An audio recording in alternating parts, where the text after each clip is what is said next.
Hey there! Today, we're diving into a unique problem that may have MacBook Air M2 2022 users scratching their heads. Imagine this.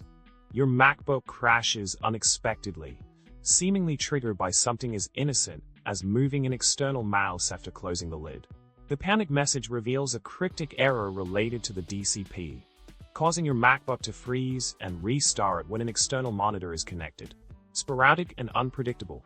This problem persists even after factory resets, safe mode tests, and macOS reinstalls.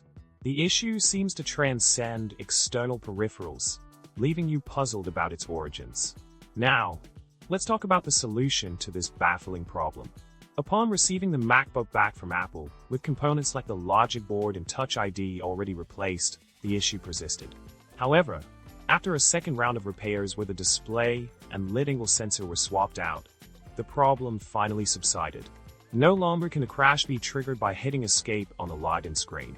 Furthermore, the MacBook's responsiveness in sleep mode and waking up has greatly improved, suggesting that the display or lid angle sensor are perhaps both were the culprits behind the mysterious crashes. In conclusion, what initially seemed like a software-related conundrum turned out to be a hardware issue affecting the MacBook's display and lid angle sensor. With the crucial components replaced, the problem has been resolved, and the MacBook is now running smoothly. So, if you ever encounter a similar enigmatic issue with your device, it might be worth exploring hardware solutions for a permanent fix. Thanks for tuning in, and remember to hit that subscribe button for more tech insights, like the video, and drop a comment below with your tech troubleshooting stories. Until next time, stay curious and stay techy.